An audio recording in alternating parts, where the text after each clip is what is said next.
todos. Vamos para...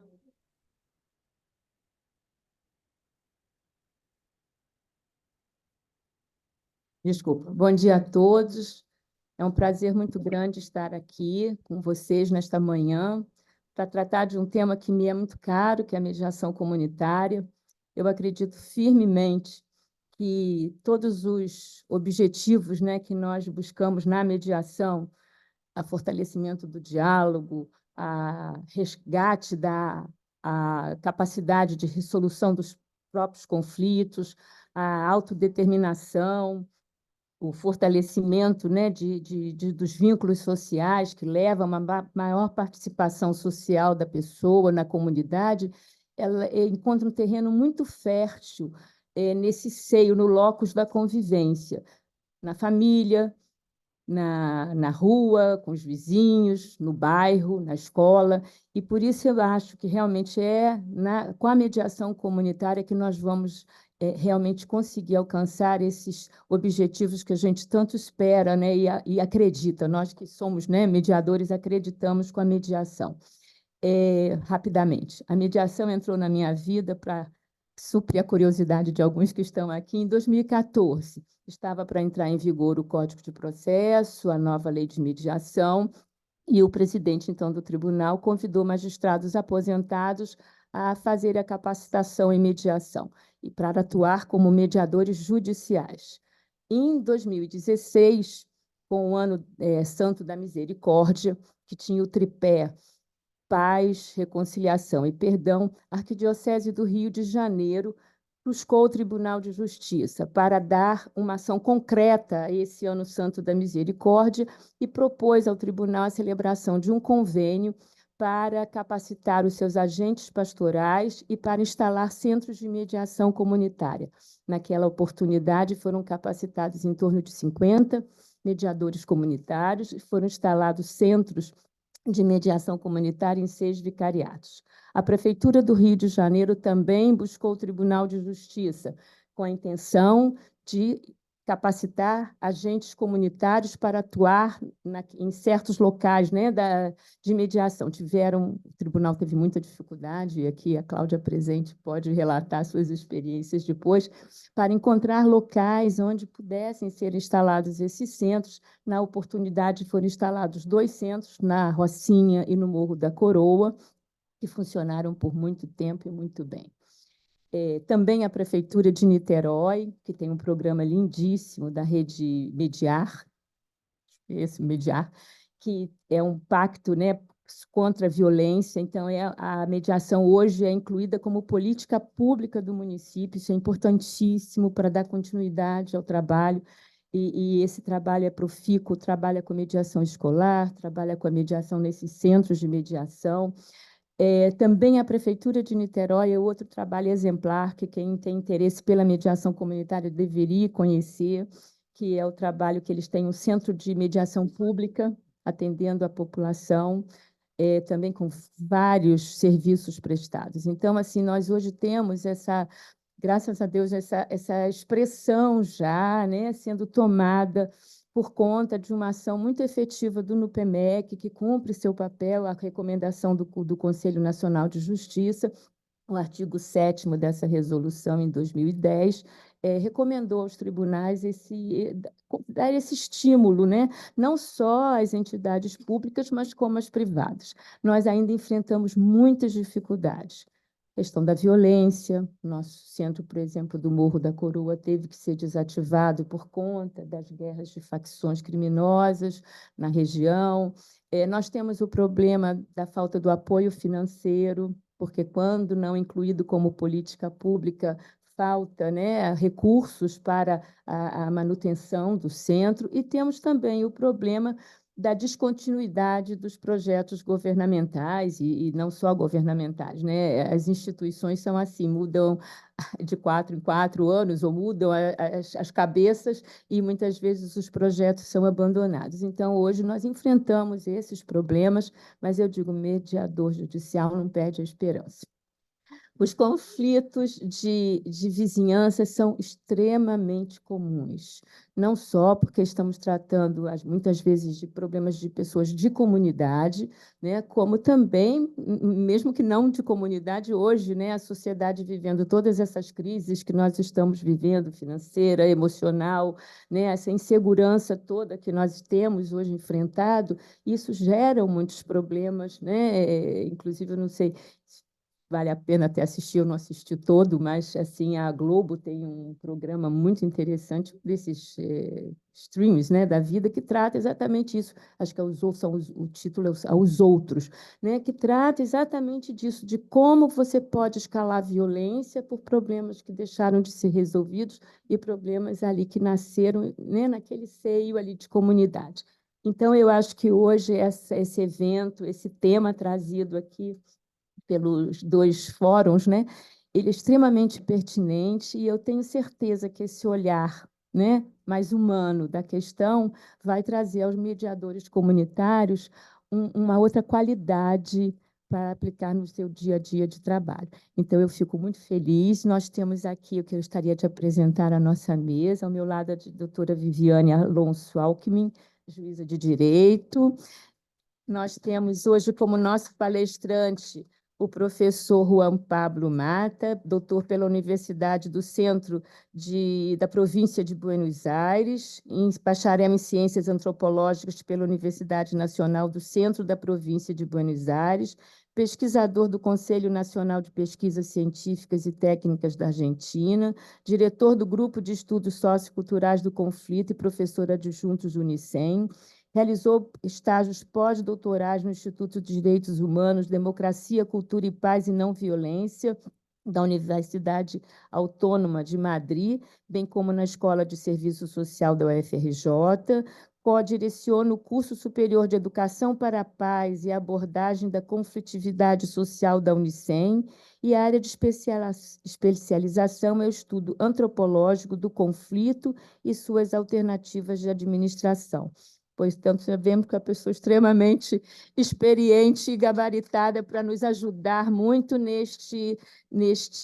na abordagem desse tema. Temos também aqui na mesa a doutora Bárbara Lupetti, doutora em Direito pela Universidade Gama Filho, o doutor Fernando de Castro Fontainha, doutor em Ciências Políticas da Universidade de Montpellier, e online nós temos o doutor Clécio Moura de Souza, doutor em Criminologia pelo Instituto Max Planck da Universidade de Freiburg, na Alemanha.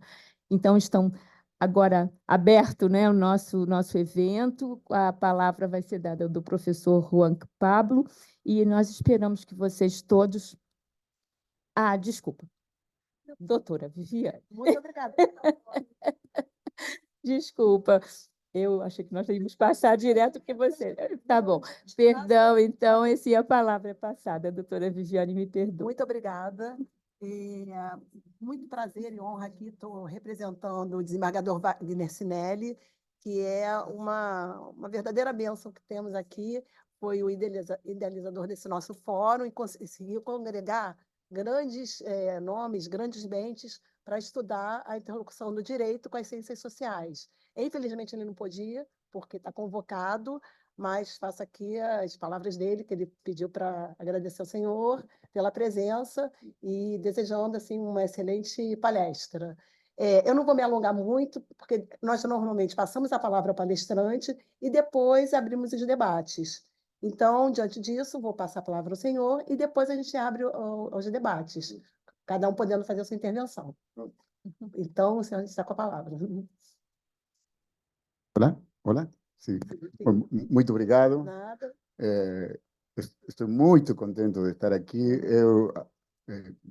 Quando eu conheci o foro, este foro eu achei ótimo, legal, porque eu todo o tempo estou procurando de fazer uma interlocução com o direito a partir do meu trabalho, e este foro é ótimo.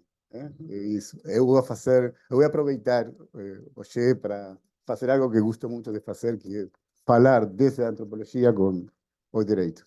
Eu peço desculpas por meu português.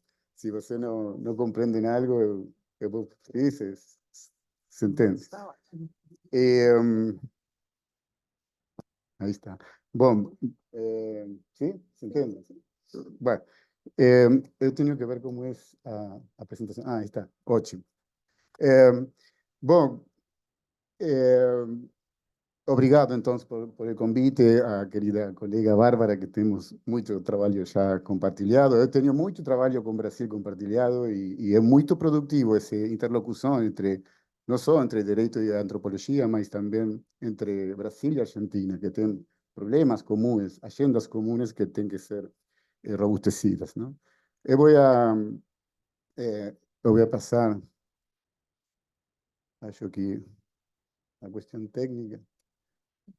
Uma. Aí. Bom, eu vou apresentar o objetivo da fala, porque eu vou fazer muito. Precisa ordem. A primeira questão que eu me propongo é facilitar uma conversa profunda entre antropologia e direito. Esse é o meu primeiro objetivo. O segundo é introduzir, com licença, com permisso de vocês, os aspectos mais fundamentais do que é o olhar antropológico em geral e particularmente o que é o olhar da antropologia jurídica.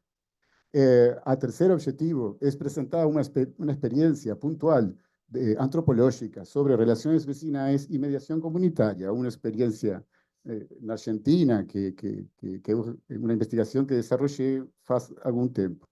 E, finalmente, compartilhar algumas perguntas que eu acho que podem ser comuns para o direito e para a antropologia em relação aos conflitos e à mediação comunitária, particularmente. Se você pode, eu vou mudando aqui e você... Sim. Mas você tem que apontar lá. É bárbaro. Assim. Bom, obrigado. A primeira pergunta eu quisiera compartilhar é o que implica falar de uma abordagem antropológica? O título da fala termina assim, não? Uma abordagem antropológica. Eu gostaria de começar com essa questão. Sim. Você vai muito rápido, eu preciso mais tempo. Aí está. Bom, só para enmarcar a fala, eu gostaria de falar. A antropologia é uma ciência social, então seu primeiro propósito é a construção de conhecimento científico, eu diria, sobre a natureza do ser humano em tanto ser social. E isso tem uma implicância muito importante no diálogo com o direito, que é a segunda questão que eu quisiera trazer hoje aqui, que é que a antropologia prioriza a compreensão descriptiva e analítica mais que o problema da regulação prescritiva, não? Eu acho que isso faz uma diferença, se bem o direito reflexiona como a antropologia, mas o direito tem um compromisso mais grande em relação a ordenamento real da sociedade, que antropólogos temos mais liberdade, porque não temos essa obrigação. Uma terceira questão que caracteriza o pensamento antropológico é o reconhecimento del hecho de que todo el humano es, hay una expresión de antropología que es, los seres humanos son iguales en todos lados y distintos en todos lados. Y eso es cierto, ¿no? Hay una unidad de la naturaleza humana que nos hace común, y también es cierto que el ser humano es diverso en todos lados. Esa tensión conceptual entre unidad y multiverso, entre unidad y diversidad, es constitutiva del olhar antropológico. Yo voy a tentar de explicar eso más adelante.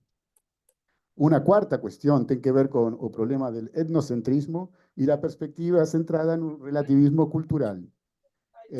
Para la antropología es muy importante no caer en una perspectiva etnocéntrica. Eso quiere decir que los fatos tienen que ser juzgados en los términos de los propios grupos en donde los fatos acontecen, ¿no? Eso es una premisa de antropología que nos llamamos a perspectiva do relativismo cultural, que não é relativismo ético, mas eu não posso falar disso agora. É simplesmente que a compreensão dos fatos tem que ser feita a partir dos valores dos grupos en donde los fatos acontecen. ¿Se entiende? Sí. Una quinta cuestión constitutiva da antropologia é a operação epistemológica do estranhamento e familiarização. Que é isso? Uma questão muito complicada, mas quando o antropólogo trabalha com um problema que resulta estranho, você tem que voltá-lo familiar. É a primeira operação. E quando o que você está estudando é algo que chama a sua atenção como estranho, você tem que conseguir que seja familiar. Essa estratégia da antropologia é também muito constitutiva e tem que ver com sua história, de ser uma disciplina que começou estudando sociedades exóticas se fala, sí. Y viró en una disciplina que estudia a sociedad contemporánea, nuestra sociedad, ¿no? Entonces, esa cuestión es muy importante. Y finalmente, a cuestión da metodología, que eu não posso estender, mas é importante, de decir que o modo, el jeito en que a antropologia trabalha é da etnografia, que é uma metodologia específica dentro das ciências sociais, que tem que ver com a presencia no lugar. ¿Está funcionando? Tá.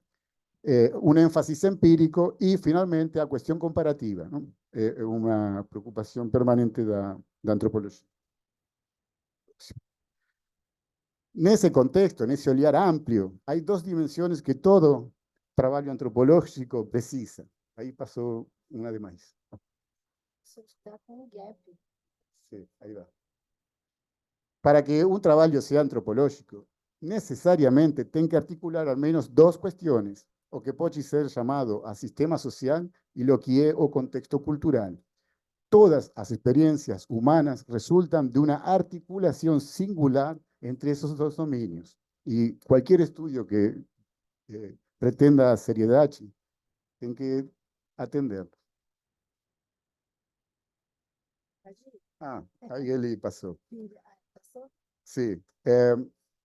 O que é o sistema social como uma dimensão constitutiva? Refere-se a los modos de integração que caracterizam a um grupo humano em um momento local específico. Todo grupo tem um sistema específico de vinculação interno que tem que ser considerado. Aqui, conceptos como poder, jerarquia, classe, gênero, funcionamento, aliança, oposição, organização, se vuelven centrais. Mas o olhar antropológico no termina ahí, comienza ahí y enriquece eso con un segundo nivel que puede ser llamado contexto cultural. ¿Qué es o contexto cultural? Es o contexto simbólico, no cual o sistema social adquiere sentido, ¿no? As relaciones sociales concretas no explican o fenómeno humano, sino cuando son mediadas por lo que vamos a llamar hoy o contexto cultural. Normas, valores, creencias, estereotipos, identidades, éticas, costumbres, ideologías, son ahí conceptos claves. De alguna modo podemos decir que o contexto cultural es a lenguaje do sistema social. Bien, passando agora especificamente à questão ao olhar da antropologia jurídica, mais especificamente, que pode ser reconhecida como antropologia jurídica, legal, do direito, tem muitas nominações na literatura. Eu gostaria de começar com uma afirmação do Shelton Davis, um antropólogo norte-americano, que ele fala algo que para mim é muito ordenador. Ele diz: em toda sociedade, existe um conjunto de categorias culturais, regras ou códigos que definen derechos y obligaciones legales entre los individuos. 2. En toda sociedad surgen conflictos cuando esas reglas son quebradas. 3. En toda sociedad existen medios institucionalizados por medio de los cuales esos conflictos son resolvidos y por medio de los cuales esas reglas jurídicas son afirmadas o redefinidas. Aquí, a cuestión importante es que para la antropología, falar de reglas jurídicas es falar além das instituciones estaduales de regulamentación jurídica.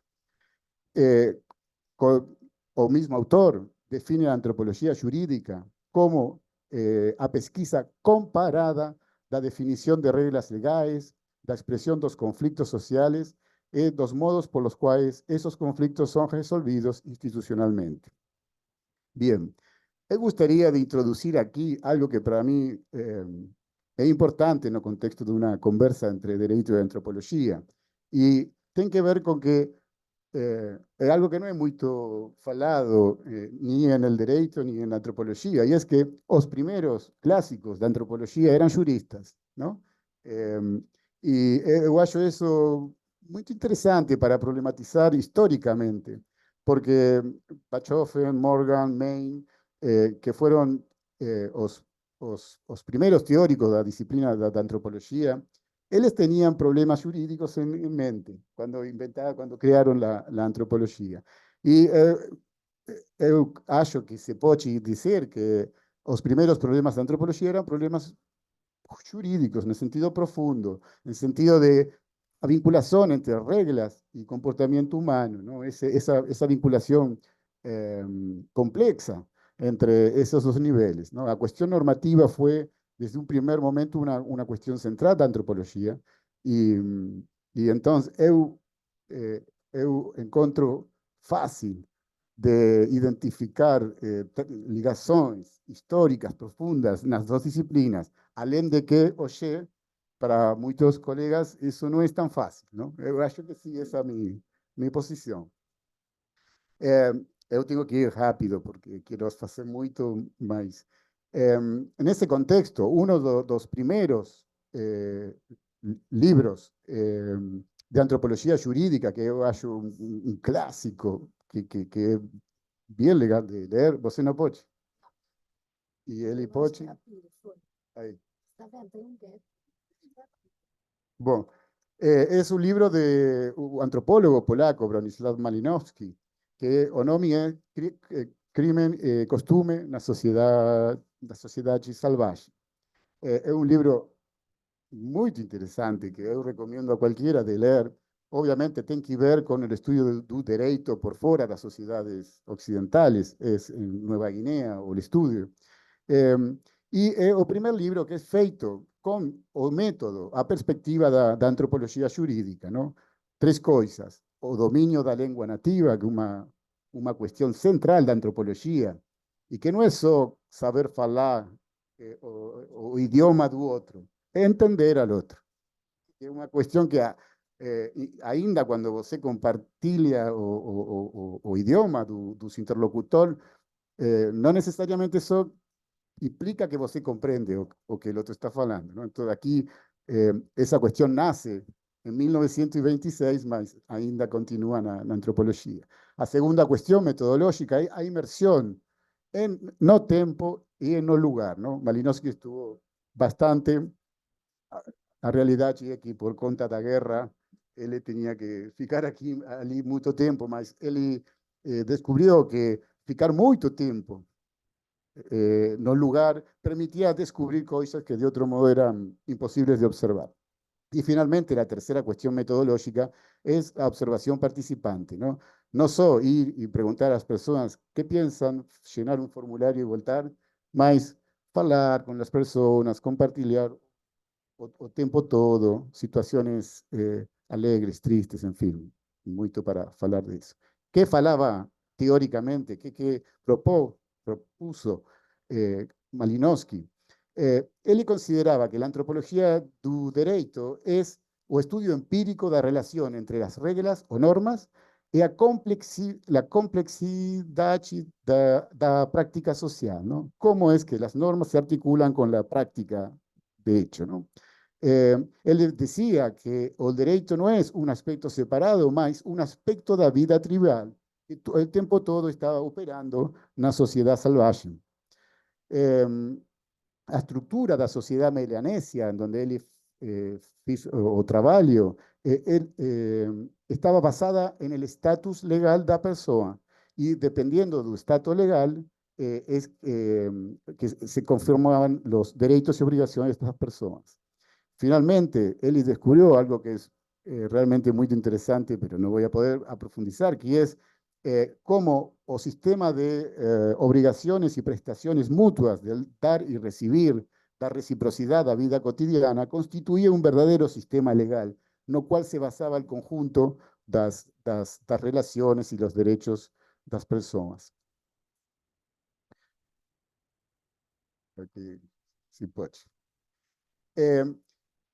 Nesse livro, ele diz algo que eu tomo em todo meu trabalho. O verdadeiro problema não é estudar como a vida humana se somete às normas, mas sim como as normas se adaptam à vida social. Eu acho que aí ele inverte a relação entre norma e regulação do comportamento em um sentido que dá muito mais espaço para o análise sociológico.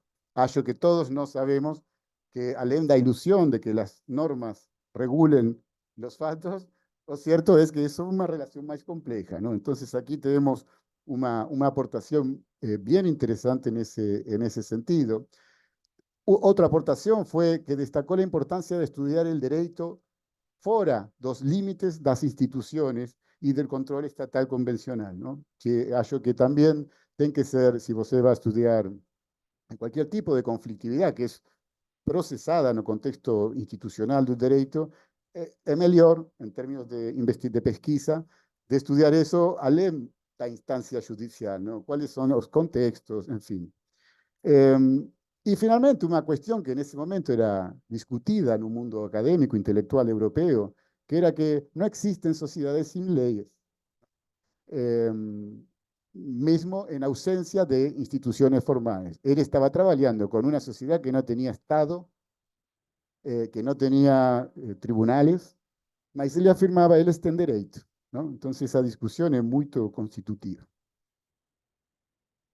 Pasa la otra.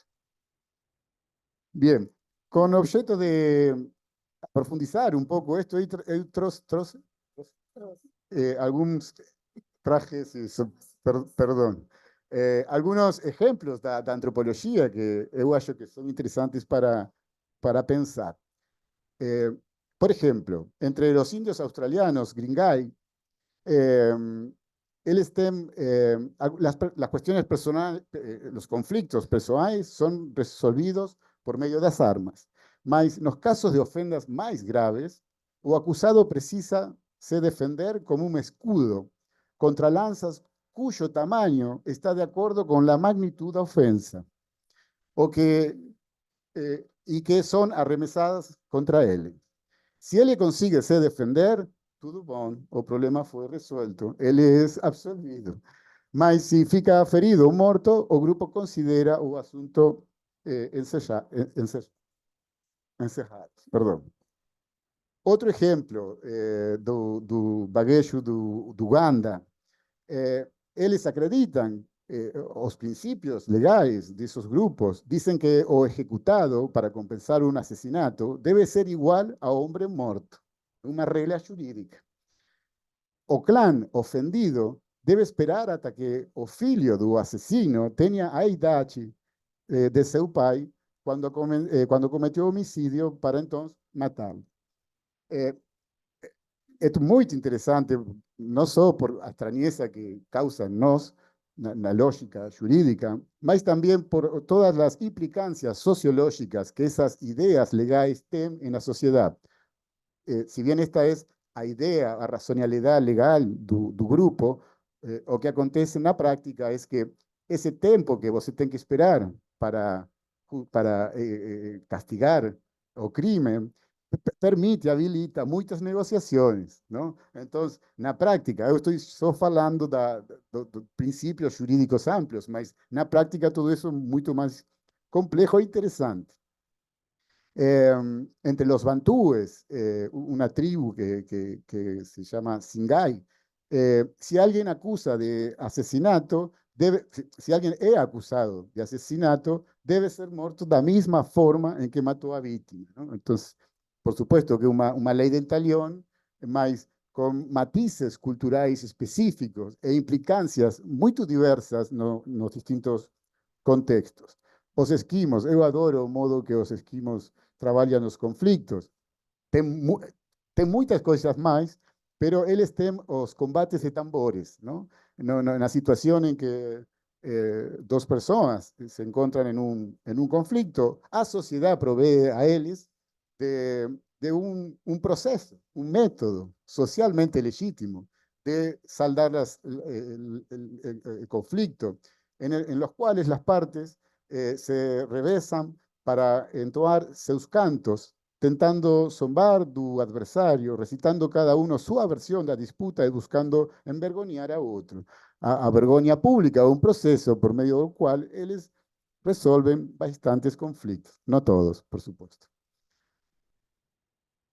Eu acho este muito interessante também, o Xali do Nova Guiné. En este sistema jurídico, eles acreditan que a distinción entre un crimen cometido con intención o un crimen cometido por inadvertencia no tiene valor alguno. La responsabilidad no implica ninguna cuestión de culpa o inocencia. No varía. Entonces, no caso de alguien convidar a su vecino para un viaje, ir a casarse, fala, de casa, donde a persona convidada tiene un accidente y muere. No caso de un marido cuya esposa muere no parto de su filho, o no caso de que alguien mate a otro en una disputa, esos tres casos son penalmente similares. Entonces, ahí, além de que en un caso você tuvo la intención de matar y en otro no tuvo ninguna intención. Finalmente, para romper con nuestra familiaridad con la idea del derecho, entre los Asande, un pueblo do Sudán da África, muy estudiado por la antropología, ¿está ese sí? Cuando una persona haya que fue víctima de brujería, a brujería es, brujería se fala así, brujería, perdón, sí, va. Es tema complicado, además. A brujería es o lenguaje moral con lo cual los asandes se acusan entre sí. Cuando você sufre un daño, você interpreta que o daño es el producto da brujería, mas a brujería tem responsable, no es a brujería en abstracto. Son relaciones jurídicas. Si yo sufro un daño, a brujería me ofrece un lenguaje, un mal lenguaje, con a cual acusar a un otro, ¿no? Entonces, yo tengo una briga con Bárbara y sufro una doencia. O primero que voy a pensar que Bárbara hizo brujería conmigo. Entonces, es una concepción jurídica eso, porque es una explicación do daño a partir da responsabilidad de un otro, ¿no? En sentido amplio, antropológico. Entonces, a sociedad Sande tiene un mecanismo, un proceso, que é a consulta do oráculo do veneno. Quando, difícil em português, mas quando eu acho, eu tenho uma doença, então vou ao oráculo do veneno, que é um personagem da vida tribal, e eu digo, eu acho que Bárbara fez brujería en contra de mí. Entonces, a brujería ofrece un proceso por medio del cual determinar a culpabilidad o no da Bárbara. Y el proceso es muy cuidadoso, tem muchos cuidados. Y você pode decir que el proceso no fue debido, ¿no?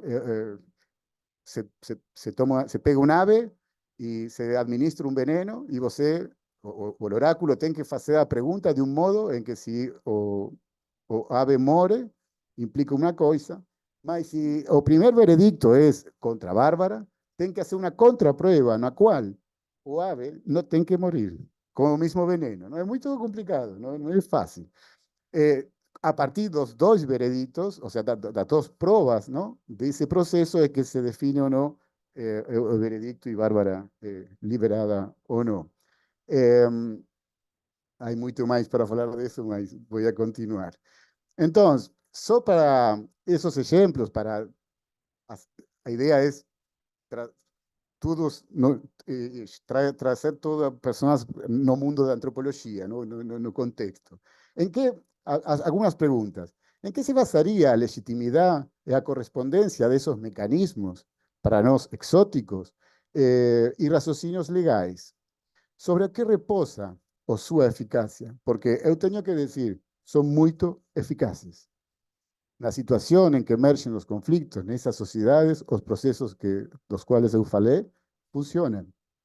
As pessoas acreditam que essas são as vias adequadas, necessárias para resolver as situações. E, finalmente, o que elas nos dizem sobre nossas próprias práticas e instituições legais? É possível pensar nosso próprio sistema a partir dessas experiências? Bom, eu acho que sim, mas é um convite. Como estou com o tempo?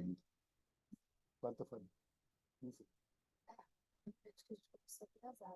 Ok. Ok.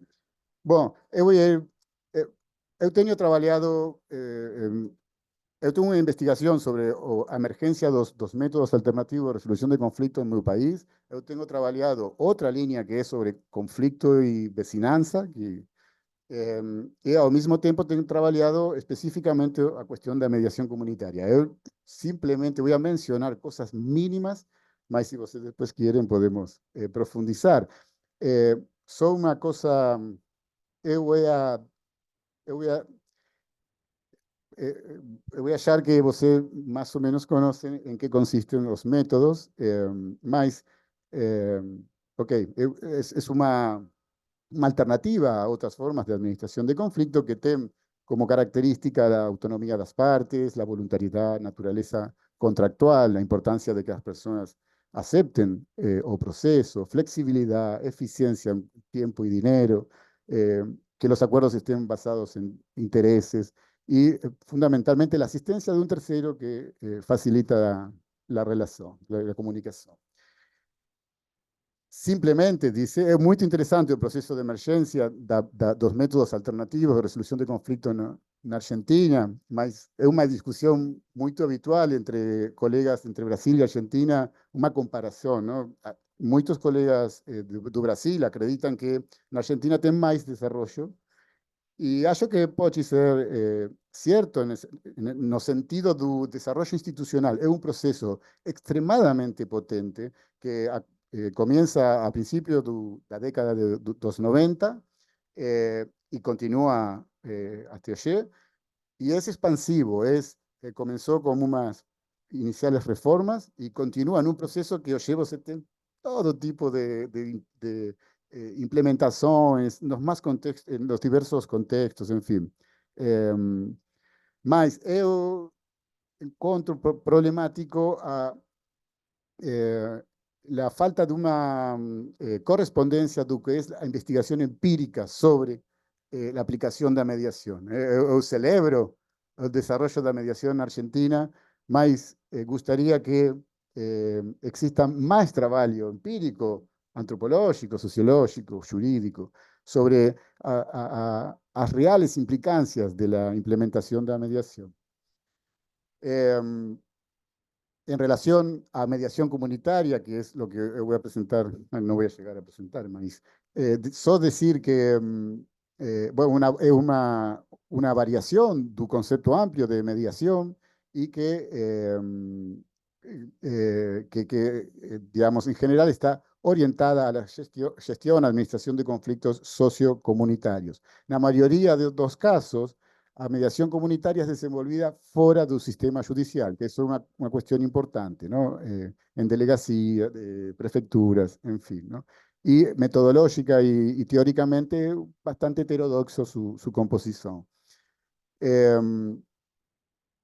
Bien. Nuestra pesquisa sobre mediación comunitaria y relaciones vecinales comenzó en el año 2013. Ese es o centro, ahí estoy bueno, ahí tengo algunas fotos. Voy a ir rápido al lugar de la pesquisa. Al lugar de la pesquisa fue la ciudad de Olavarría, que queda en el centro de la provincia de Buenos Aires, en Argentina. Las personas usualmente confunden la ciudad de Buenos Aires con Buenos Aires, ¿no? Eu no moro na capital federal, ¿eh? Importante esa distinción. O que eu voy a falar no es un centro urbano como Buenos Aires. Y tem a escala una cuestión muy importante. La ciudad donde o trabajo fue realizado é uma cidade de 126.000 habitantes. Então, isso tem muita implicância no modo em que os conflitos acontecem, são resolvidos, etc.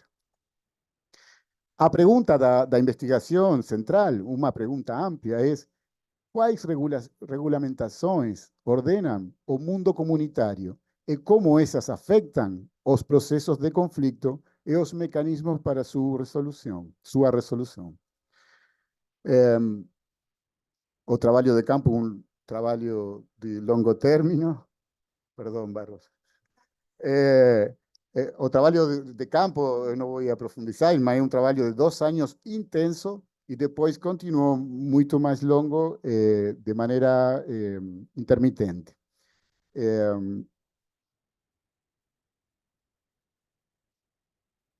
No centro de Relaciones Vecinales y Defensa del Consumidor, 2 tipos de conflictos son tratados desde la prefectura, ¿no? Prefectura sería un municipio, ¿no? A relaciones de consumidores que tienen audiencias conciliatorias, como la figura, el proceso que se desarrolla, y conflictos vecinales que tienen la mediación comunitaria como un modo de procesar. ¿Qué tipo de conflictos se desarrollan en el área de mediación comunitaria? Eu tentei fazer uma tradução ao português, não é fácil porque é muito término específico, mas ruídos incômodos, música alta, latidos de cachorros, ¿sí? Trabalhos barulhentos em horários de descanso, animais soltos, muito conflito por animais, que é muito interessante reflexionar por que os animais trazem tantos conflitos, porque eles não são captados por las regulamentaciones humanas. Entonces, más deixo eso.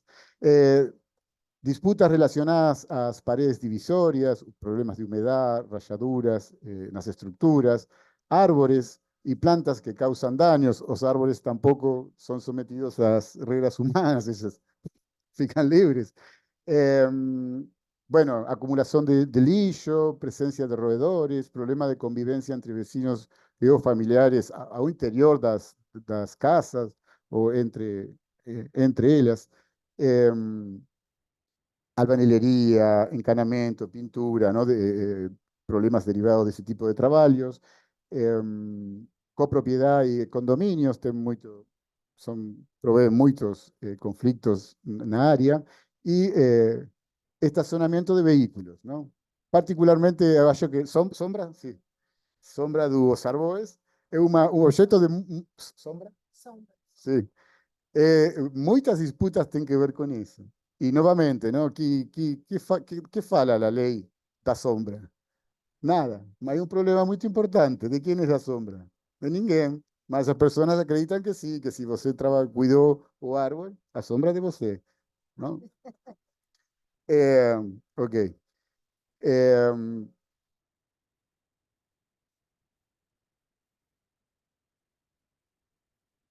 Me gustaría de explicar minimamente cómo es el proceso da mediación comunitaria en el contexto que eu realicé a investigación. Se reciben las queixas, se hace una conversación inicial con quien es el llamado requirente, se determina en un centro la viabilidad o no de su tratamiento en mediación comunitaria, atendiendo a si es una violación abierta a la ley o no, y si no es, si hay una violación abierta a la ley, o proceso es rejeitado. Mas o cierto es que la mayoría de los casos son tomados porque las personas que trabajan en mediación son torcedores de la mediación. Entonces, ellos buscan que todo pueda ser resolvido. Se abre un archivo, protocolo, ¿no? Se visitan las residencias, no es que se recibe a las personas en un centro, se visita a las residencias de las personas, se trabaja con los vecinos. En caso de ser posible un acuerdo entre las partes, o centro propone tratar la situación. En caso de no ser posible un acuerdo, a partir de la visita y la conversa inicial, las personas son convidadas recién ahí a una mesa de mediación, los términos más tradicionales del proceso de mediación. Los casos que alcanzan algún tipo de acuerdo son registrados por un escrito en un proceso y posteriormente monitoreados por el centro, ¿no? A monitorar, monitoramento tem que ver com ligar, teléfono, como van as coisas, assim, não, você está melhor, não? Enfim, esse trabalho era feito por mim e para mim como antropólogo era muito importante essa questão. En caso contrario, el proceso es encerrado, perdón, o archivo es archivado y el conflicto puede voltar a su situación inicial o seguir otro curso. A modo de hipótesis amplia, yo voy a hablar de que a eficacia da mediación está muy vinculada o que podríamos pensar en términos de homologías culturales y sociales das partes. Nos casos em que as partes do conflito têm certa homologia social ou cultural, além de uma situação de conflito aberta, a mediação era ótima. E a maioria dos casos, as pessoas conseguiam alcançar um acordo. No caso contrário, quando as relações estavam fuertemente marcadas por distâncias sociológicas e culturais, isso é, sociológicas no sentido da classe, incluso de edades. Se você tem uma diferença sociológica de uma pessoa muito maior com uma pessoa muito jovem, enfim, bom, muitas... E cultural, no sentido de como concibem o mundo, como concibem as relações, o direito e demais, a mediação aparecia como limitada. O trabalho da mediação, nesses casos, muitas vezes ficava complicado. Por ejemplo, con conflictos en donde aparecía con inmigrantes, ¿no? En un barrio, personas novas, es decir, sin una vinculación previa, culturalmente categorizado como inmigrante, você no es nos, no es lo mismo. Y, en fin, todo eso limitaba las posibilidades de mediación, ¿no? Y después había muchos casos que yo llamo proximidad, ¿no? Homología cultural y sociológica que a medio camino, en muchos casos, ellos con más trabajo alcanzaban una resolución. Voy a las observaciones rápidas.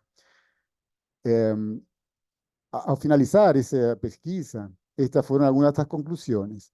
A maioria dos conflitos tratados no âmbito de Dirección de Relaciones Vecinales y Defensa del Consumidor no estaban relacionadas con una quiebra normativa legal o administrativa, mas sim a un orden moral no formalizado, difuso, mas incontornado. Você no podía evitar. Dentro das quais las relaciones de vecinança acontecen. Esto es muy interesante porque ainda en conflictos muy intensos, donde las personas estaban abiertamente brigando, ellos coincidían en que hay algo que se llama vecinança y que es un orden que tiene que ser atendido, ¿no? Y eso es interesante porque você, en las situaciones de conflicto, focaliza no que no está de acuerdo. Mas ainda un conflicto tiene acuerdos. Por ejemplo, de que algo tiene que regular esa relación. Y la vecinança es un orden moral. A naturaleza sociocultural das relaciones envolvidas na disputa tem impacto significativo na forma e grado do confronto y no grado de eficacia da mediación como medio de administración de conflictos. Recuperando lo que você falou al principio, perdón, esos conflictos de baja intensidad, que es una categoría de la sociología jurídica, ¿no? Conflictos de baja intensidad son altamente problemáticos para el contexto comunitario. Y si no fueran debidamente tratados, pueden atingir niveles elevados de violencia. Eso que en principio es baja intensidad, si no es trabajado, puede mudar a algo más complicado. Las disputas de baja intensidad escapan a las principales regulamentaciones legales y administrativas del Estado, tornando así los instrumentos legales muchas veces incapaces de regularlos, o, lo que es peor, favoreciendo cierto tipo de escaladas. Cuando los conflictos vecinales son llevados a un mundo judicial, eso parte de una escalada. Y es importante entender no contexto da vecindade como moral, o que significa llevar o caso ao judiciário, ¿no? Entonces, esa es una cuestión que acho importante. Otra observación, las personas participan en conflictos movidas por razones no asociadas ni a interés ni a derecho, mas sí envolviendo otros aspectos. No funciona, no se preocupe. Por ejemplo, culturales, jerárquicos, prestigio, reconocimiento, venganza, lealtad, honra, identidad. Por ejemplo, muchas das brigas en donde había dinero en la discusión, las personas gastaban más dinero no proceso que o dinero reclamado. Entonces, cuando você preguntaba, mas ¿cuál es el sentido? O sentido a honra. Entonces, ahí hay razones antropológicas, culturales, da honra, da identidad, que movilizan a las personas a brigar y que tienen que ser atendidas no proceso. El proceso tiende a pensar solo en la dimensión contable de la economía. Bueno, es mucho más que eso. Finalmente, como conclusión, a mediación comunitaria como proceso de gestión de conflictos que por su naturaleza puede atender a múltiples niveles contextuales y de interacción, permite dar reconocimiento institucional a dimensiones que son difíciles de judicializar. La mediación comunitaria presenta, en el caso que nos estudiamos, mayor capacidad para reconocer lógicas, esto está en español, perdón, e contextos dos conflictos sociocomunitarios. Eso posibilita melhorar o acceso à justiça de população e conflitos que normalmente não têm acesso a serviços judiciais. Reconocer cierto nivel de heterogeneidad normativa que caracteriza a sociedades contemporáneas. Nuestra sociedad es una sociedad muy heterogénea y es también normativamente heterogénea. Y hay una tensión entre las formas de administración de conflicto y esa heterogeneidad. Permite prevenir situaciones de escalada de violencia y identificar necesidades y expectativas de la ciudadanía.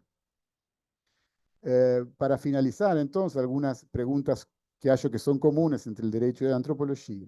O crecimiento de la mediación comunitaria es una señal de recuperación de la capacidad ciudadana para lidiar con sus conflictos, o es más bien un síntoma de oposto, o sea, cierta estatización de las relaciones que antes eran gerenciadas no ámbito comunitario. Es una pregunta que yo siempre comparto con los personas que trabajan en mediación.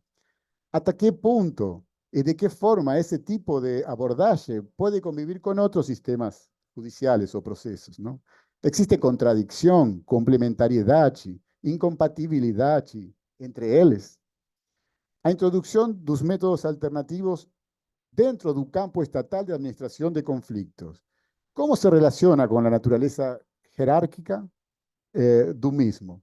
¿Es la mediación comunitaria un servicio de baja jerarquía para una población desjerarquizada? Esta es una cuestión que está muy trabajada en Brasil y es muy importante de seguir profundizando.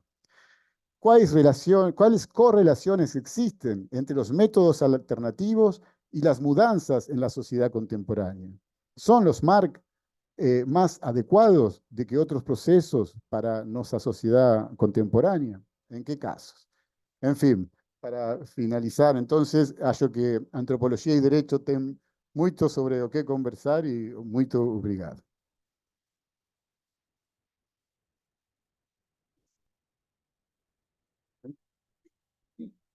Professor, muito obrigada pela palestra, pela presença aqui pessoalmente no nosso fórum. E, dando prosseguimento aos nossos trabalhos, nós invertemos a ordem. Na verdade, não tem muita ordem, né? A gente faz a nossa ordem, mas invertemos de acordo com o cartaz que ficou, então passando a palavra ao professor Fernando Fontainha. E depois prosseguiremos. Né? Obrigado. Nada. Muito bom dia a todas e todos. Obrigadíssimo, Viviane. O microfone está funcionando? Tá. Para mim, estou com a impressão que não. Estou sem retorno. Mas está, né? Tá? Bom, vou seguir. Clécio, está me ouvindo, Clécio? Ah, não, o Clécio falou que está me ouvindo. Estou ouvindo sim. Tá bom. Tá ótimo. Gente, olha, obrigado, Viviane, obrigado, Isa, pelo convite. Queria estender esse agradecimento aos desembargadores Elisa Gaula e Wagner Sinelli, grandes amigos. O esforço de manutenção desse fórum é algo muito importante, é muito empolgante estar aqui e participar. Clécio e Bárbara, sempre um prazer revê-los aqui nesse trabalho de comentar quem vem e, principalmente, hoje, o Juan Pablo. Muito obrigado. Um prazer enorme te conhecer pessoalmente, ter mais contato com o seu trabalho. Eu queria te dizer duas coisas antes de entrar no mérito. Né? Entrar no mérito é ótimo. Antes de falar substantivamente, gostaria de... Eu tenho muitas coisas para dialogar com você, mas primeiro eu queria...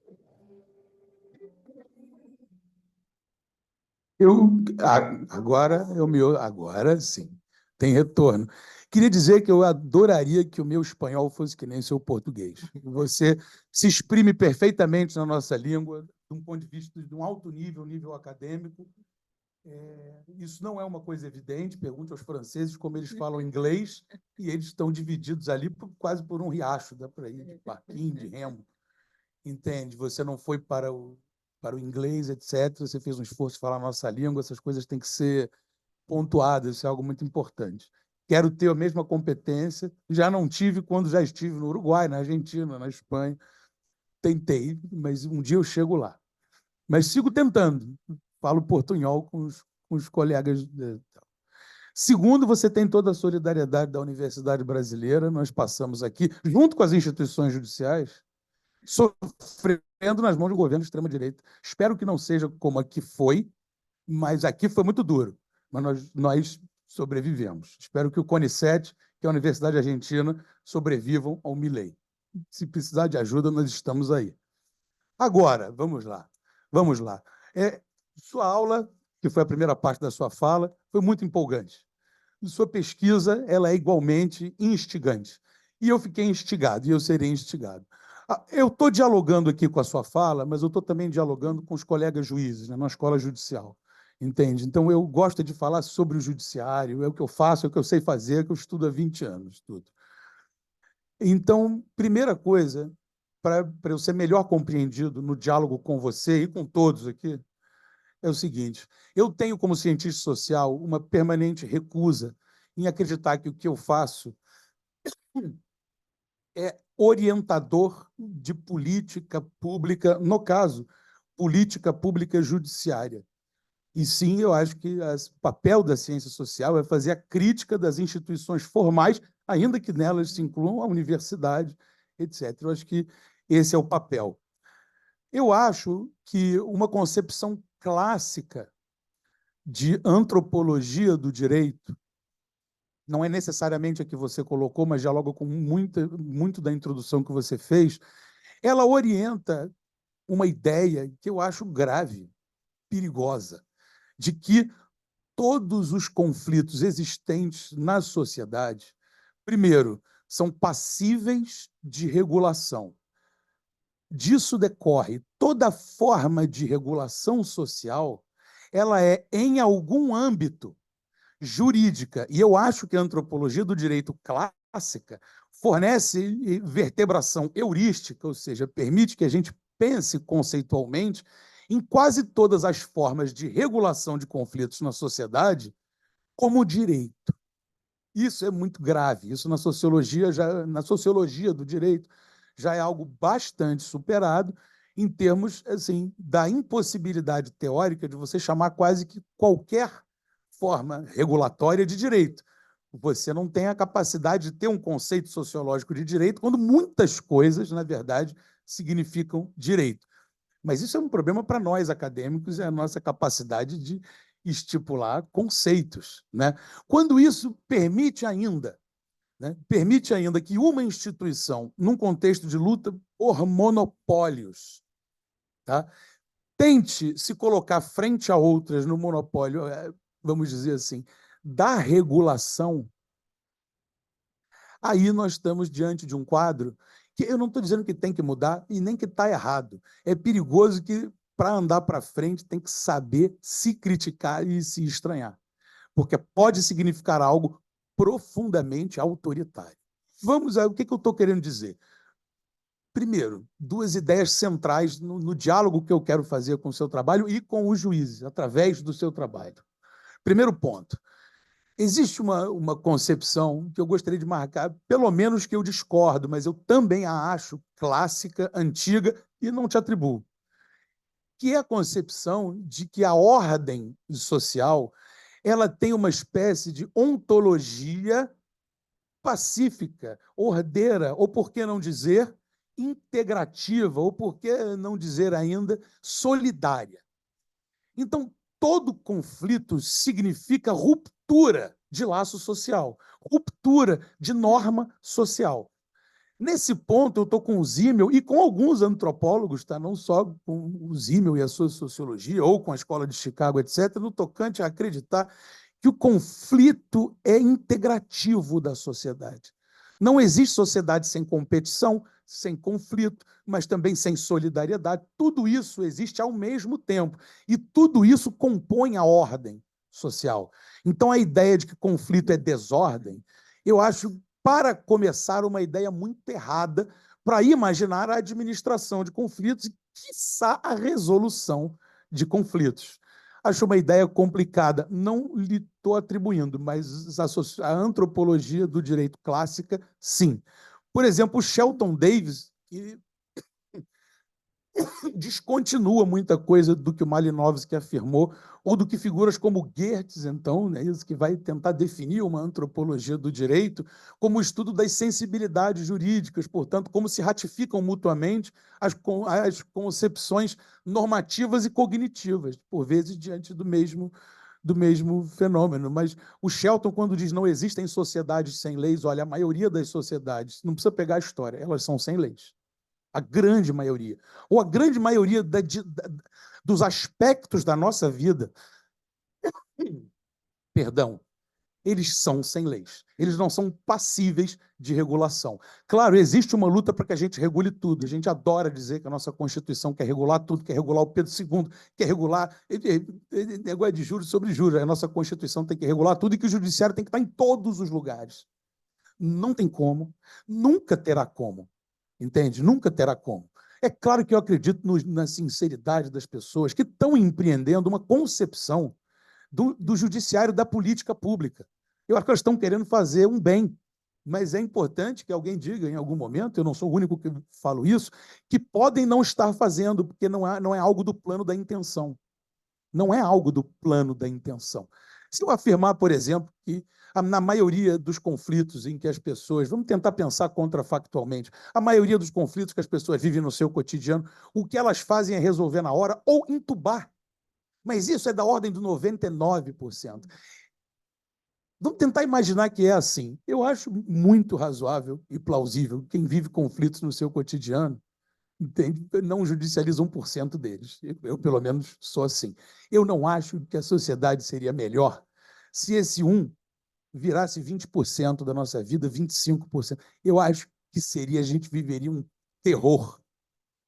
Sim, é com política pública, na nossa experiência histórica, as grandes mazelas da sociedade, as desigualdades raciais, sociais, tudo mais de gênero, elas se resolvem de um monte de maneiras, mas através da ação organizada do Estado, é com política pública. A nossa experiência histórica. Né? A nossa experiência histórica.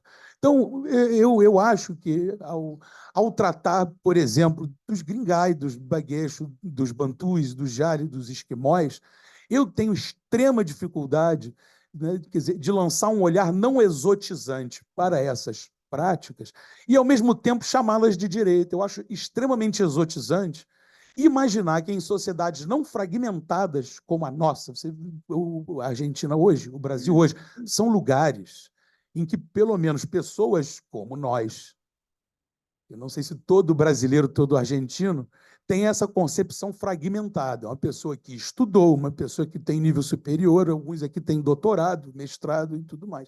Ou seja, a gente separa com muita clareza o que é direito, o que é política, o que é economia, o que é religião. Eu não sei se todas aquelas pessoas fazem esse tipo de conversão do espaço mental quando olham para o seu espaço social. A minha hipótese é que elas não fazem. Então, me parece verdadeiramente etnocêntrico nós dizemos que, de alguma forma, aquilo é direito, ainda que numa comparação por contraste duro. Porque se eu fosse comparar por contraste, a comparação que eu ia fazer, né, não é a do direito fora das instituições. A antropologia do direito, que a mim parece extremamente rica, é aquela que vai fazer, né, que vai pensar as informalidades nas instituições. Por exemplo, vai pensar os juízes formalmente investidos com bacharelado, concurso, investidura, juramento. Jurisdição, você tem a titularidade de uma vara. Será que eles conseguem trazer para o seu cotidiano de julgamento toda a razão legal que a formação e a investidura espera deles? Em outras palavras, não é bruxaria, mas às vezes é moral cristã. Será que é a moral da Constituição, ou a moral cristã, ou a moral de uma criação, ou os seus preconceitos? Aí a gente pode fazer o juiz, o desembargador, o professor universitário, o polícia, talvez parecer um pouco mais com aquelas pessoas que a gente, de maneira tão exotizante, acha estranho, veja. Não é isso? É claro, do alto da República, do Rio de Janeiro, de uma cidade da província mais rica e populosa da Argentina, que a gente pode, vamos dizer, se dar esse luxo. Se a gente for para outros lugares do nosso município, a gente não vai se dar esse luxo. A gente vai ver dinâmicas de altíssima informalidade. Veja, a heterogeneidade normativa. Claro, a heterogeneidade, o Brian está na marra, já resolveu esse problema, e o Boaventura nem tentou, né? Mas a ambição do Griffiths ela nunca se concretizou. O tal do pluralismo jurídico, isso realmente não tem condições de vingar no plano teórico, porque não vinga no plano empírico. Então, o passo atrás que ele aceitou dar olha, a gente tem que imaginar, sim, uma heterogeneidade normativa. Mas é importante nunca deixar de frisar que sistemas normativos, como o parentesco, como a família, como a autoridade do pai, da mãe, do tio mais velho, da avó, elas não são autoridades que podem ser substituídas, que podem ser compreendidas de maneira análoga, certo? Ou que podem conviver. Assim, a gente não pode subtrair da sociedade estas outras ordens, imaginando que o direito pode cumprir o papel que elas cumprem. Eu não quero que isso aconteça. Minha preocupação toda é porque a ideia de um judiciário, na verdade, de um sistema de justiça, eu acho que a atual ideologia judiciária que eu estou criticando, ela é uma ideologia do sistema de justiça. Os promotores também pensam assim majoritariamente, a Faculdade de Direito ensina as coisas dessa maneira. Então, o sistema de justiça ele não deve ser alguém que incansavelmente busca a aplicação do direito no âmbito do direito. Não. O judiciário, o MP, mas também a advocacia pública e, por que não, a privada, eles estão disputando com o sistema de saúde, com o sistema de serviço social, com a engenharia. Vamos lembrar que o Rio de Janeiro ele é produto de uma disputa muito grande que os juristas não participaram, entre os higienistas da saúde e o Pereira Passos e os seus engenheiros. Então, quem vai fazer a cidade do Rio de Janeiro? São médicos ou são engenheiros? Mas isso é coisa do passado. Hoje, as profissões jurídicas elas são um sistema poderosíssimo, de altíssima disputa de monopólio, e para fazer a luta pelo monopólio, a ideia de que, ao contrário, a gente não está aqui para delimitar qual o nosso espaço de atuação, a gente está aqui para ampliar ao máximo, né? Se valendo dessa ideia, que eu acho equivocada, de que tudo pode ser traduzido em termos jurídicos e tudo pode ser passível de intervenção judicial. Eu não sei se a gente quer esse mundo, ou se os juízes querem, mas isso está em curso. Isso está em curso, isso eu acho grave, eu acho perigoso, a despeito da boa intenção, que tenho certeza que, da primeira instância ao Supremo Tribunal, se tem. E acho que pesquisas e reflexões como a sua, Juan Pablo, nos ajudam muito. De novo, obrigado. Desculpa ter me estendido. É. Excelente excelente a sua intervenção, professor Fontainha. Considerando o adiantado da hora, eu vou passar a palavra aos demais debatedores e depois aí fecha com a sua consideração final. Podemos fazer assim?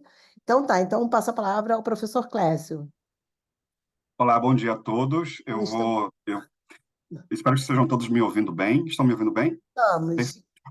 Então, primeiramente, eu gostaria de fazer minha audiodescrição, que geralmente a gente faz aqui para as pessoas que estão nos assistindo. Então, eu sou um homem branco, com cabelos e barba, cabelos escuros, barba escura e com olhos escuros. Estou vestindo um terno verde com uma camisa branca listrada com verde e por trás um fundo branco.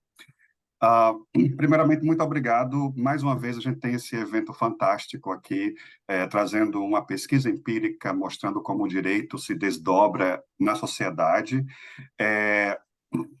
Estamos também em um momento muito especial, e aqui eu vou me manter no tempo e peço aos colegas esses 2 minutos de intervenção. Nós estamos celebrando o mês de consciência negra, então eu acho que é super pertinente a gente trazer novamente esse tema aqui. Eu vou voltar a fazer meus comentários da apresentação de hoje, mas eu só quero dizer aqui, como uma pessoa que teve muito contato durante a vida, a minha vida acadêmica no Rio de Janeiro. Eu sou aluno da PUC-Rio e fui bolsista, e ontem tivemos um evento fantástico comemorando os 30 anos de concessão de bolsa da PUC-Rio, né? E muitas pessoas foram beneficiadas assim como eu, e 50 alunos foram homenageados, né, com a menção honrosa da Prefeitura do Rio de Janeiro. Então, isso traz muito orgulho. A gente tem que voltar a pensar sobre essas questões raciais no Brasil, principalmente num contexto onde se tem muita dúvida ainda sobre o sucesso que pode ser políticas como ProUni, políticas de inserção do brasileiro, né, e também de inserção das pessoas que vivem dentro de uma sociedade com racismo estrutural, né? Então, nós temos também que trazer esse tipo de lembrar dessas situações, né, principalmente nesse mês que nós estamos celebrando a Semana de Consciência Negra.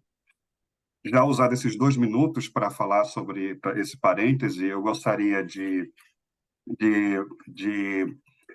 dar os parabéns ao professor Juan Pablo Mata pela excelente apresentação.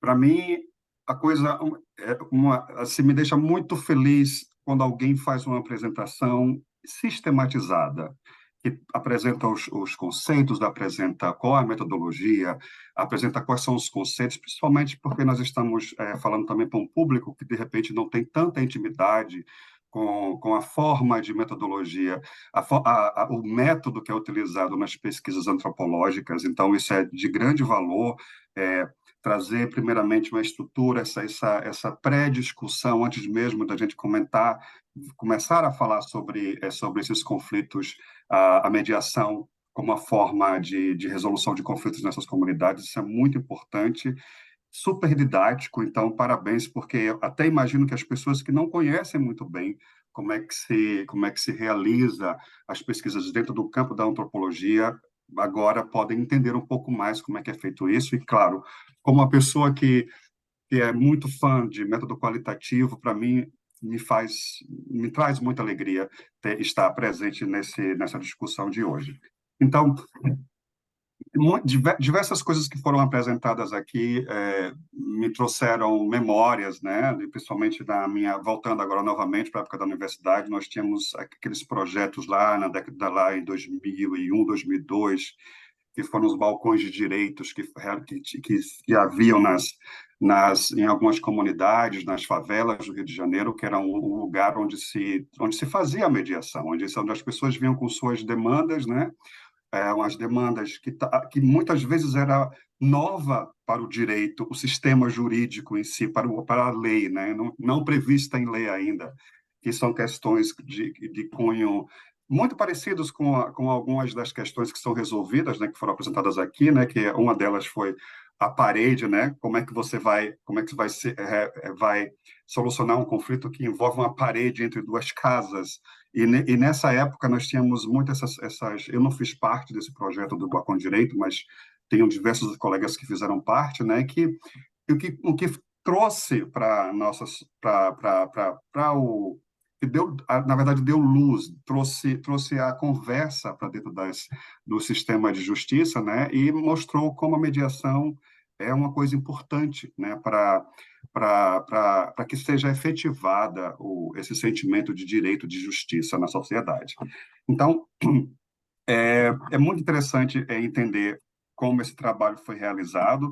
Eu tenho aqui algumas perguntas que gostaria de fazer para que tenha um esclarecimento maior do conteúdo da apresentação. Uma delas, no final, na conclusão, o professor diz que muitas dessas demandas da mediação eram demandas que fogem aos regulamentos formais de justiça, ou seja, não existe lei ainda que, que trabalha isso, né? O que, para mim, no caso do sistema jurídico brasileiro, existe diversas leis que regularizam, por exemplo, o vizinho que tem uma música muito alta depois de um certo horário. Existe as leis que tratam das questões de locação, ou seja, tem diversas categorias que foram ali postas que já existe uma lei para que aborda esse tipo de conflito.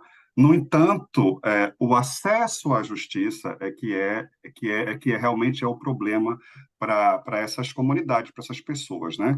Então, eu queria saber se realmente isso é uma coisa típica do ordenamento jurídico ou da legislação na Argentina, porque, no nosso caso, existem alguns tipos de conflitos que foram ali colocados que já são abordados por lei. E, então, uma outra questão que eu gostaria de abordar é a função em si da mediação, né? E, inclusive, gostaria de ouvir um pouco mais sobre a consequência da mediação em si, ou seja, em termos de como as partes se sentem após a mediação. Existe um movimento de mediação na Europa como um todo, a Alemanha, por exemplo, é muito forte essa tradução da mediação.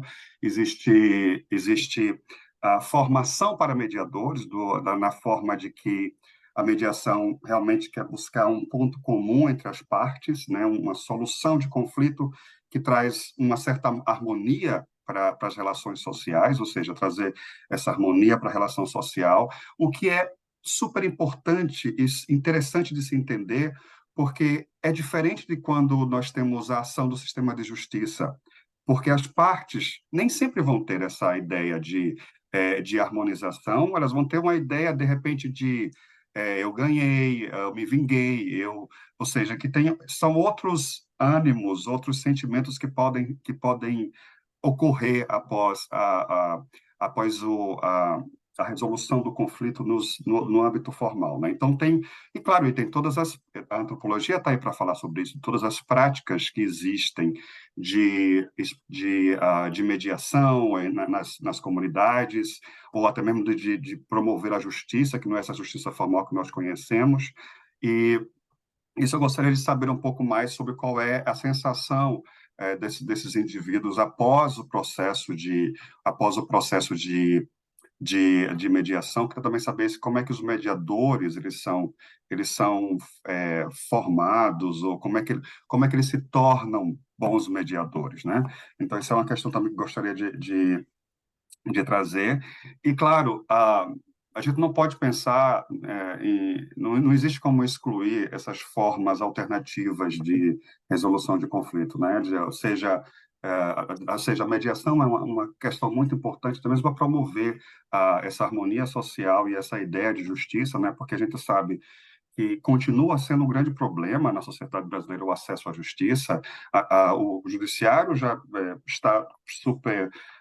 a demanda é muito grande dentro do judiciário e essa demanda não representa os conflitos sociais reais, ou seja, isso depende muito da forma como as pessoas vão ter o acesso à justiça ou seja, o que existe já no sistema formal, que já é muito, não significa, não representa as demandas sociais, e por isso a importância de ter esses mecanismos alternativos que já fazem parte da nossa sociedade já há algum tempo, mas tem esse objetivo de trazer essa harmonia social, né? Então, justamente eu posso falar isso como uma pessoa que também já teve em diversas partes do Brasil, e claro, às vezes chego numa cidade onde as pessoas, às vezes, nas épocas de festejos religiosos, as pessoas começam a ouvir música muito alto e etc., e não tem aquela ou seja, não tem aquela ideia de respeito ao outro, ao indivíduo. Imagino, e claro, e muita gente tem aquelas pessoas que são atingidas com isso, tem essa ideia quanto delas que elas não têm instrumentos para ir de encontro a esse tipo de ação, né? E principalmente por causa do trabalho que é acionar os sistemas formais de justiça, ou seja, ir até a polícia, fazer um BO ou discutir e ter a ideia de que isso não vai dar em nada, porque esse tipo de conflito dentro de uma categoria muito maior, um conflito que não significa muito, vamos dizer assim. Então, por isso a importância, né, de ter esses níveis, esses mecanismos alternativos de resolução de conflito, né? Eu já usei os meus 10 minutos de intervenção e, mais uma vez, eu queria agradecer ao Dr. Juan Pablo Mota pela palestra fantástica, a professora Bárbara Lupetti, minha amiga, que sugeriu essa discussão de hoje, que, sem dúvida, fantástica, a juíza Viviane Alonso, o desembargadora Luísa Botla Souza e o nosso querido Fontainha, que também hoje está aí presente. Então, muito obrigado pelo tempo e espero que a gente possa discutir isso posteriormente. Muito obrigado, professor Clécio, por mais uma intervenção. Você nos lembrou da autodescrição que passou despercebida. Eu vi até que no seu cartaz tinha essa autodescrição, né? Sim. Então, vou passar a palavra, então, à professora Bárbara e depois nós vamos fazendo, né? Vamos fazendo a medida da fala. Obrigada. Bom, gente, bom dia a todos e todas. É uma enorme alegria estar aqui. Eu quero começar agradecendo imensamente a oportunidade. Sempre, eu nunca vou deixar de agradecer a oportunidade desse fórum permanente de discussão entre direito e ciências sociais, que foi aberto, né, pela desembargadora Cristina Gaulia e continuado pelo desembargador Wagner Sinelli, pessoas muito especiais, eu acho que para produzir essa interlocução aqui no Tribunal de Justiça. E eu sou muito feliz mesmo, a cada palestra, com a realização, com a existência desse fórum, com a permanência dele, a honra de estar aqui fazendo parte disso, né? Eu acho que é essencial, e cada palestra demonstra o quanto é importante esse diálogo da academia com o Poder Judiciário, né? E a gente poder construir isso. Então, eu quero começar, embora eles não estejam aqui, mas eles são, digamos assim, né, os grandes... as pessoas que oportunizaram esse fórum, então quero começar agradecendo a eles, começar também hoje, né, especialmente agradecendo a doutora Viviane por estar aqui realizando a presidência da mesa, a desembargadora Luísa Botrel, que eu estou tendo a oportunidade só hoje de estar perto, né, nesse fórum, o Fontainha, que está sempre aqui, o Clécio, né? O Clécio, o amigo, que é o meu presentinho desse fórum, eu sempre falo isso, porque é verdade. Cumprimentar a Sônia, agradecer a toda a equipe, né? A Cláudia, que está aqui, e foi um presente da reunião de hoje, por causa do Juan, né? Que a gente se perdeu no caminho. Eu faço pesquisa empírica sobre meios alternativos aqui, e a Cláudia, eu como professora da UF, a Cláudia abriu as portas da Universidade Federal do Tribunal para a universidade. No meu caso, como professora da UF, ela possibilitou que eu trouxesse os alunos para verem em loco como é, né? Então, a gente tem uma disciplina de mediação, várias disciplinas lá na UF, porque a gente acha que é muito importante na graduação, e a Cláudia oportunizou que os alunos vissem em concreto, né, fizessem uma experiência etnográfica aqui no NUPEMEC, no Sejusc, e agora ela é vice-coordenadora, né, do NUPEMEC, então muito feliz de te rever aqui, Cláudia, E eu não poderia deixar de agradecer ao Juan Pablo, um amigo querido. A gente tem uma interlocução por causa de convênios que a gente já fez entre a universidade aqui no Brasil, a UF, a Veiga e a UBA, né? E nós somos juntos, né? A gente constitui um grupo de pesquisadores, que é um Instituto de Ciência e Tecnologia, o INCT-INEAC. Até a gente está tendo seminário essa semana, né? Do INEAC na UF. Hoje começando hoje e até a próxima semana, a gente vai sair daqui correndo, que 2 horas a gente tem grupo de trabalho lá. E, bom, nós somos, então, membros desse grupo e nos conhecemos por conta da professora Kátia, né, do Serviço Social da UFRJ, que foi convidada para estar aqui hoje também, mas ela não pôde. E dizer, Juan, vou fazer minha audiodescrição, não esqueci não, mas hoje, especialmente, né, eu queria te agradecer, Juan, porque eu acompanhei, né, a gente convidou o Juan para estar aqui, ele estava muito preocupado com essa questão da língua, e nem precisava, né? E aí ele produziu vários slides, a gente trocou para perguntar se estava. Então, foi toda uma dedicação, assim, né? Que eu acho que a gente tem que registrar, né? Que ele está aqui para o Fórum, que é um pesquisador do CONICET, que se dedicou imensamente para produzir essa fala tão bonita para a gente hoje, tão importante, né? Então, eu queria te agradecer, Juan, dizer que você só me honra, assim, de ter indicado seu nome para estar aqui. E, bom, vou fazer minha audiodescrição, não vou falar muito de questões de mérito, não, vou falar muito rápido, mas, enfim. Eu tenho 1,57 m, sou pequenininha, sou magra também, né? A mulher nunca acha que é magra o suficiente, mas, enfim, devo ter aí uns 55 quilos. Sou branca, minha pele é bem branca, o meu cabelo é curtinho, embaixo da orelha, é um cabelo castanho escuro, meus olhos são castanho escuros também. Eu tenho 44 anos e estou aqui na sala da Emerge, né? Num auditório que atrás é uma mesa, uma parede bege, eu acho que é assim que eu estou aparecendo, numa cadeira alta, preta. Estou usando um brinquinho de argola, de ouro, e uma blusa que os meus alunos da UF sempre falam que eu não posso ir para a aula de meio-dia com essa blusa, porque eles dizem que fica dando fome, porque parecem umas gemas de ovos cozidos. Eu sou proibida de usar essa camisa. Estou usando porque eu estou na Emerge, mas eles reclamam. Então, é uma camisa de fundo preto com umas gemas de ovo cozido. E é isso. Bom, acho que... eu uso óculos também, de armação cor de vinho. Enfim, é isso.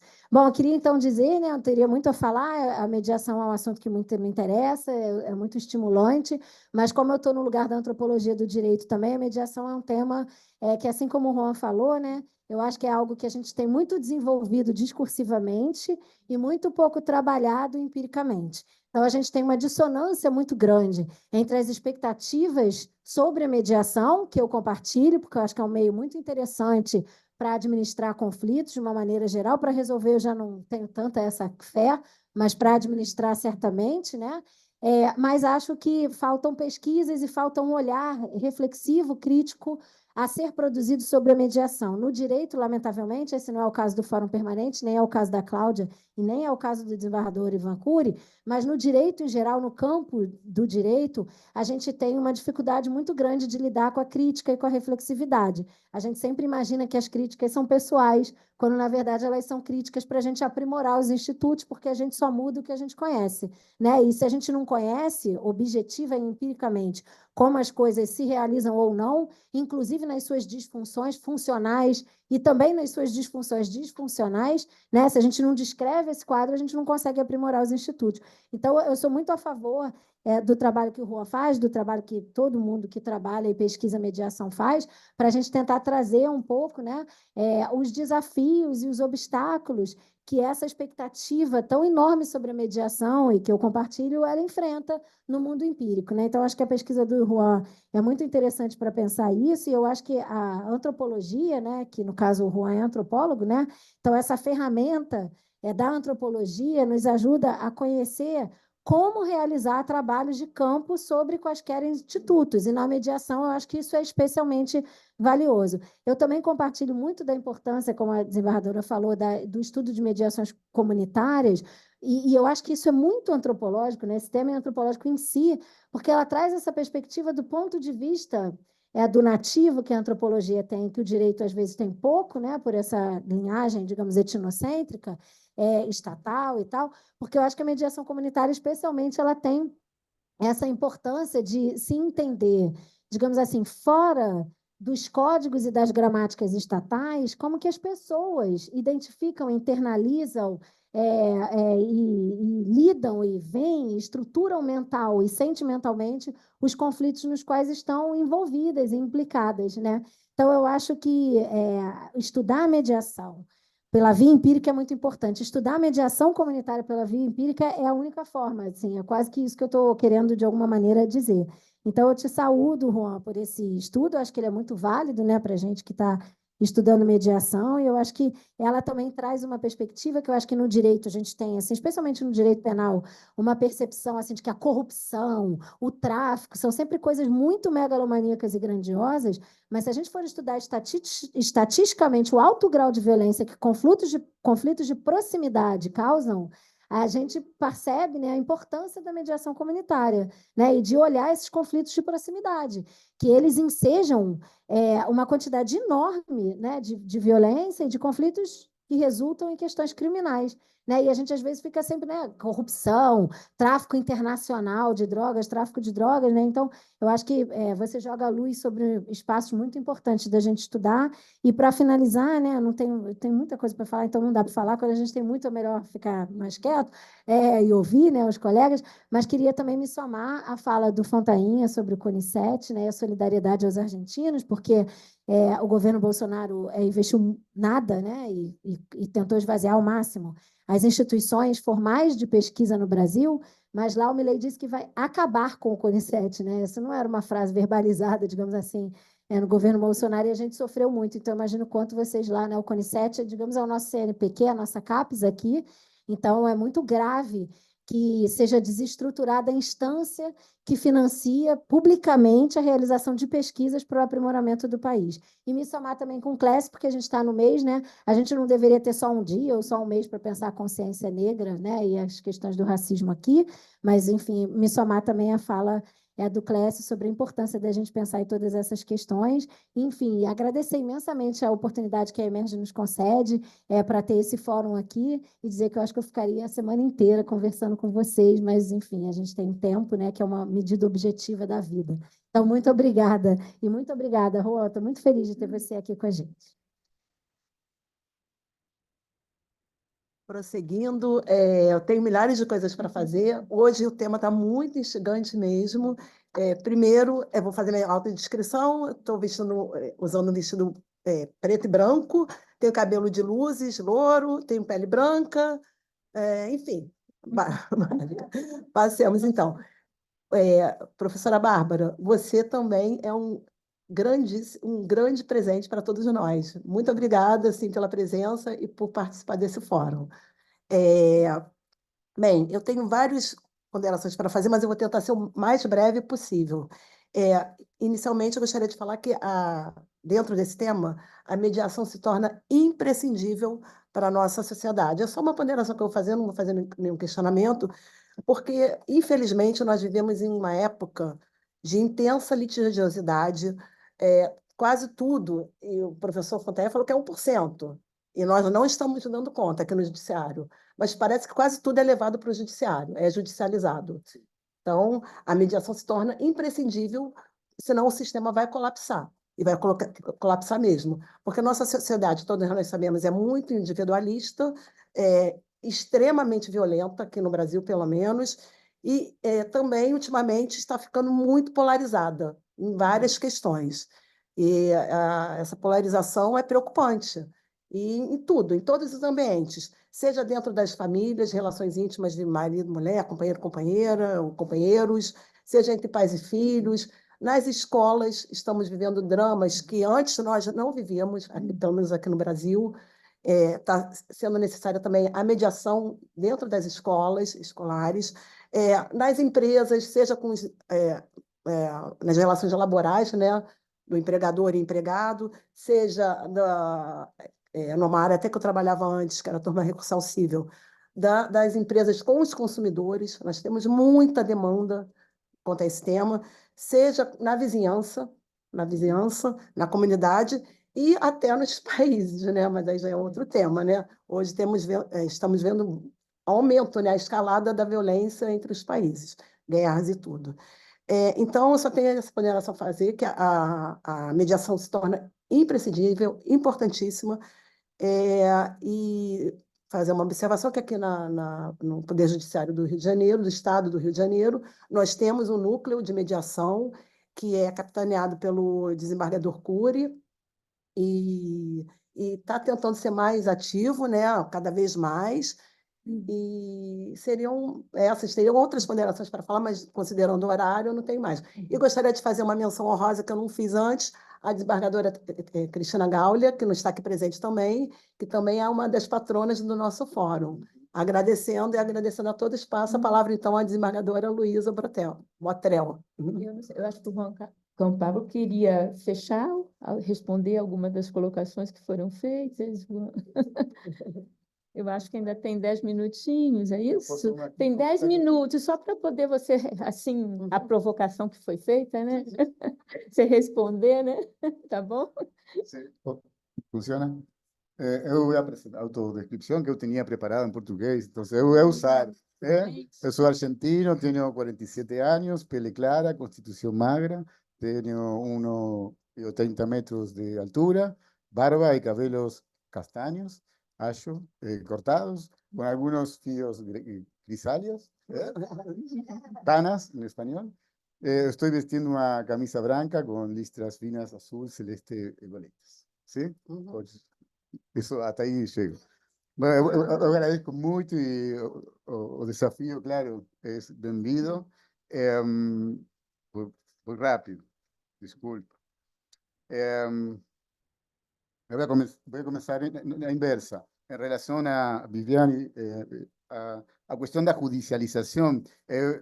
Esa es una cuestión clave, la relación entre el proceso de judicialización de la vida cotidiana y a mediación. Ese era el sentido que yo me preguntaba al final de la fala, si es que el crecimiento de mediación es una melhora en los vínculos, a capacidad de conversación ciudadana a propósito de los problemas, o un efecto de un proceso bastante complicado, que es que todo es pensado en los términos do judiciário, ¿no? Entonces, yo acho que es o segundo. E eu estou muito preocupado por isso, porque isso muda o que está fazendo a mediação. A mediação tem que ter o espírito de uma... Bom, você tem muitas escolas de mediação, mas eu suporto, não?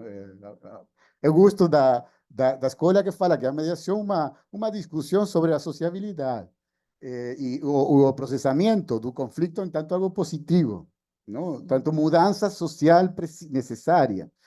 Mas, em alguns momentos, a mediação vira uma proteção do poder, é um apagamento dos conflitos. Enfim, aí essa questão da vida, o que nós temos que estudar são as mudanças sociológicas que estão atrás do uso da mediação. E essa mudança tem que ver com que as pessoas estão reclamando sistemas adversariales. Eu não pude falar disso, mas uno de los resultados es que las personas no quieren mediación. No quieren. Você va, cuando visitamos, yo no quiero hablar con mi vecino. Esa es la realidad do povo que tramita a mediación. Y la mediación está siendo imposta, mas a efectividad de la mediación, en la mayoría de los casos, es amenaza do judiciário. Ese es o esquema. ¿Por qué você terminou en mediación? Mas porque en el judiciario no tengo respuesta. Mas você gusta da mediación? No. Es triste, complicado, tiene que ser refletido.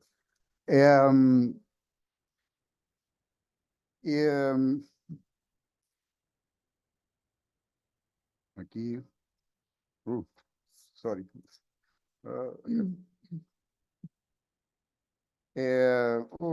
Perdí. Clases, sí. Aquí. Bom, tem na mesma linha, você pergunta por, bueno, eu estou contestando parte, não? Que é o que acontece com os indivíduos que passam a mediação? Acontece isso. E que é o que acontece com as pessoas que fazem o mundo da mediação? Esse é todo um capítulo que é muito, muito importante de seguir estudando. Nós temos um artigo con una colega argentina, que analizamos esa cuestión de que la mediación viró un campo de torcedores y que precisa, nosotros hablamos de cierta, ¿cómo se diría? Religión, ¿no? De personas que acreditan casi religiosamente a eficacia de la mediación. Y nos queremos invitar a una reflexión más crítica dos efectos da mediación, porque achamos que Laura Nader, una antropóloga norteamericana, fala de a ideologia harmónica, ¿no? Que é um conceito que você também trouxe, que a mediação está muito permeada disso. E, além de que muitos textos constitutivos falam na mediação, o problema não é o conflito, o problema é a violência. O conflito é preciso, é necessário, inevitável. Tem que estar, é preciso. Mas, além disso, na prática, existe uma ideologia no centro do mundo da mediação, que é a ideologia da harmônica, que é o valor da harmonia como principal coisa. E a mediação não é para isso.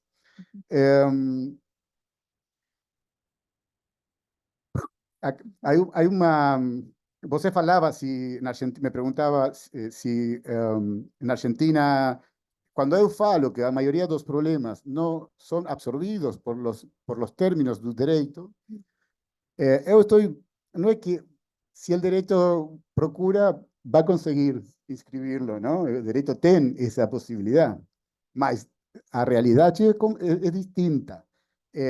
Mas eu acho que isso é além de um problema entre direito e realidade social. É um problema de qualquer término. A complexidade da vida, a vida social é complexa e as categorias são simples.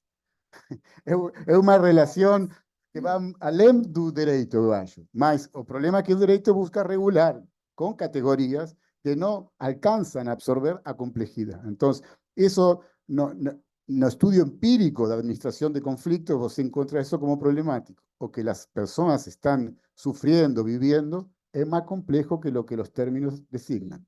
Y es una cuestión permanente. Fernando. Oh, sí, no. Aquí, arriba.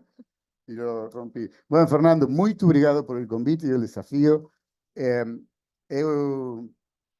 O que você fala, eu coincido com a necessidade dessa perspectiva crítica. Eu sei que a fala de hoje não foi nesse sentido, não? Não foi nesse sentido por várias razões. Vou enumerar apenas, não?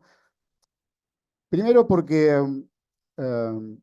é um convite, uma conversação, e eu não conheço a tradição intelectual do Brasil.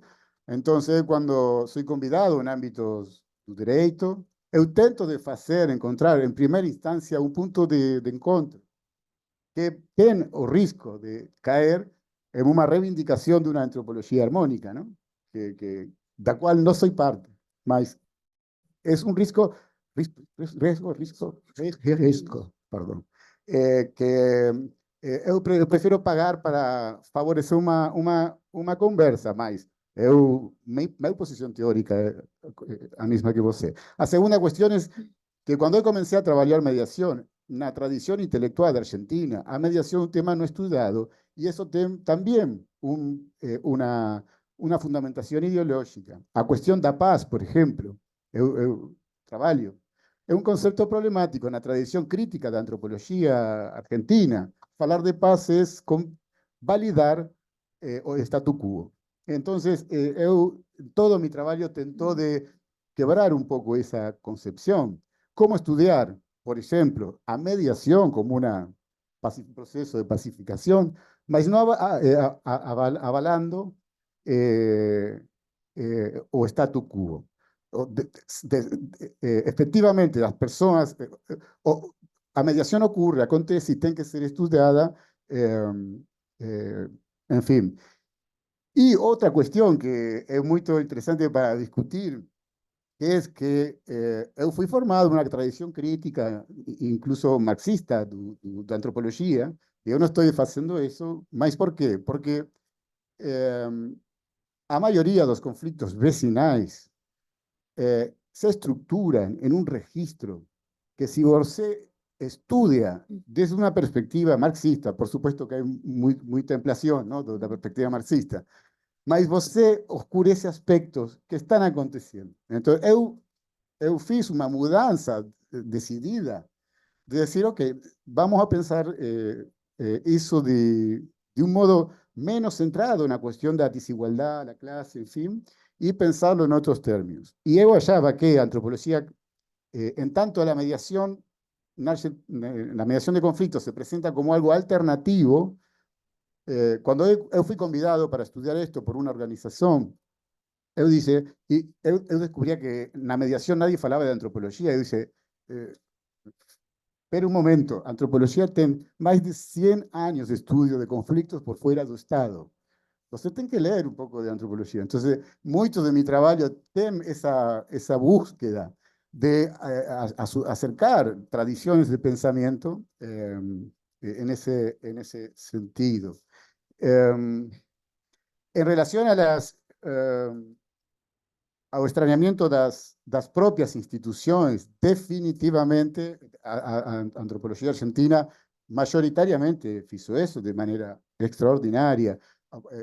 Ese ejercicio que eu falei al principio, familiarización, extrañamiento, los trabajos de María José Sarrabaderús, por ejemplo, en la constitución da familia judicial, y ella mostrando cómo a familia no es un principio ordenador de las sociedades sin Estado tribales, es un principio organizador del propio sistema judiciario, y las posiciones, en fin, ese ejercicio de reflexionar a partir do extraño sobre lo propio y lo propio a partir do extraño es constitutivo, y yo soy un torcedor, no sé si se dice de esa cuestión. Mas finalmente, y acho que a cuestión de fondo de su comentario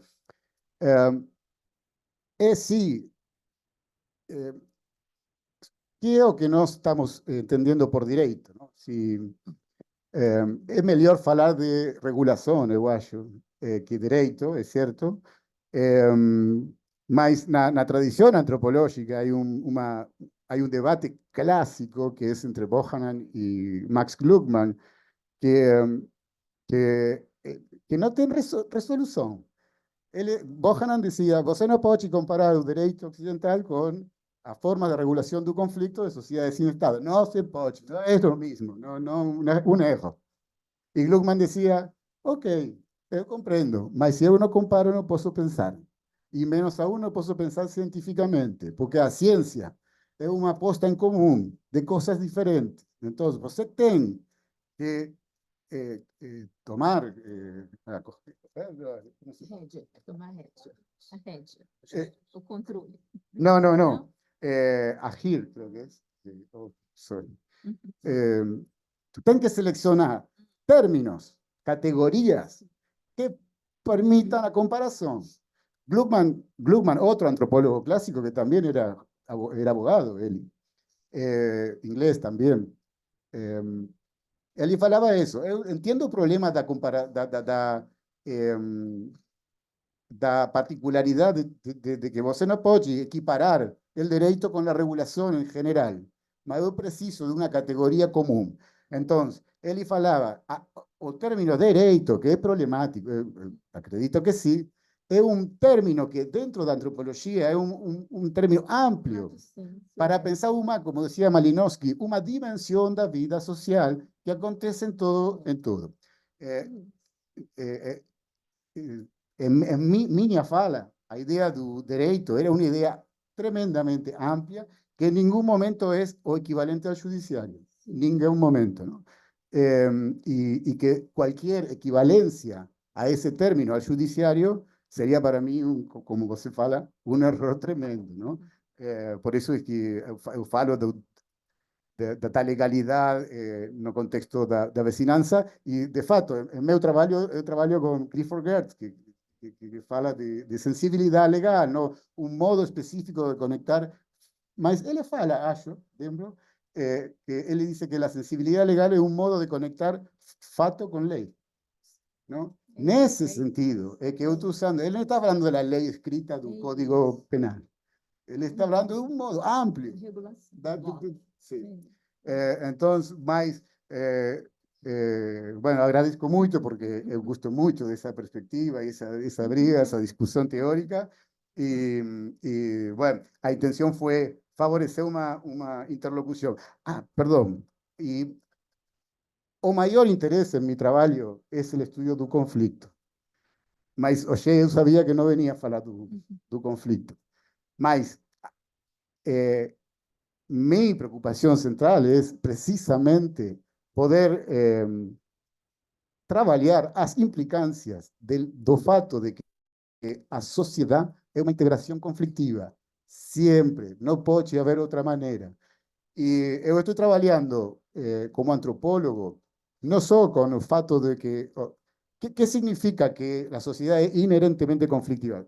Todos os livros de mediação falam o conflito é parte da vida, o conflito é inerente. A antropologia também, o conflito é inerente, mas minha preocupação, minha intenção é dizer, e isso que implica? É porque o conflito é inerente. Então, eu também aí compartilho absolutamente a ideia da sociedade como conflito. E que, em todo caso, o problema nunca é o conflito, porque o conflito é inerente, mas sim, o problema é a violência. Não? Eu acho isso trabalhar. Muito obrigado a todos. Bom, eu acho que nós saímos daqui com alguns pontos, né, para reflexão. Em primeiro lugar, assim, nós vemos a mediação e praticamos a mediação num modelo de complementação, né, complementação à verdade ao sistema, né? E duas colocações suas realmente me levam para casa com elas na cabeça, né? Que é a questão de verificar por que o aumento, então, da mediação está sendo solução ou uma causa do aumento da litigiosidade, isso é sério, e também a questão da sub-hierarquização da mediação, né?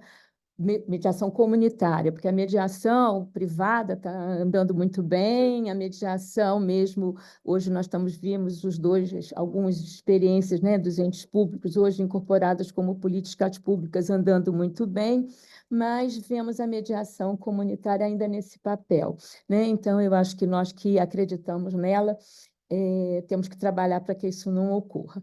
E só como curiosidade para encerrar, é um caso que não é folclórico, é verdadeiro, ocorreu em 2007 aqui no nosso tribunal, que é a história de um galo que cantava muito e incomodava muito, muito, muito a população de Paracambi. Eu consegui resgatar aqui e vou ler só o despacho da juíza, porque caiu nas mãos dela julgar essa questão do barulho do galo. E ela se deu por... Segundo ela, o galo cantou às 2 horas da manhã até às 4, e a juíza ficou perplexa, né? Então, ela deu o despacho, considerando que essa magistrada nutre um sentimento de aversão ao referido galo, e se dependesse de sua vontade, o galo já teria virado canja há muito tempo, não há como apreciar o pedido com imparcialidade. Por isso, me dou por suspeita. Então, neste caso, o juiz não julgou a questão que lhe foi submetida, porque o galo também havia perturbado demais. É só para terminar, hoje a Cláudia me deu aqui uma deixa dizendo que nós também já temos mediação com os animais, né? Para envolver essas questões que envolvem os conflitos de vizinhos com seus animais. Eu acho que nós encerramos. Agradeço a todos a presença, ao professor Bárbara, Fernanda, Clécio, muito obrigada a todos.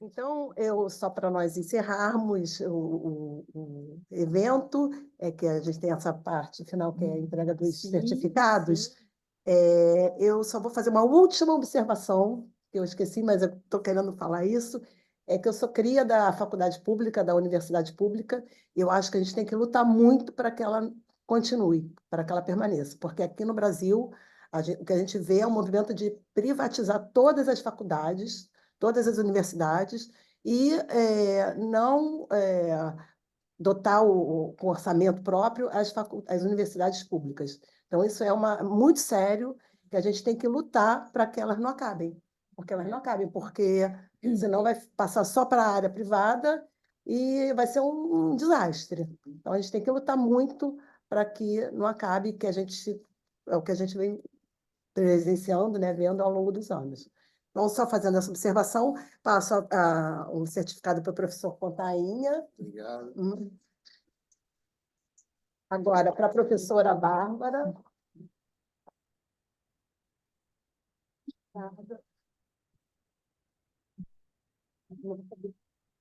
Simbolicamente para o professor Clécio, vai receber por e-mail. Muito obrigado. Para a desembargadora Luísa. Obrigada. E, por fim, para o nosso ilustre, professor palestrante. Seria ótimo. Essa das cadeiras, né? Acho que tem que ir para frente. Não, dá? Declaro encerrado o nosso evento. Não, não, não. Ah, sim. Sim.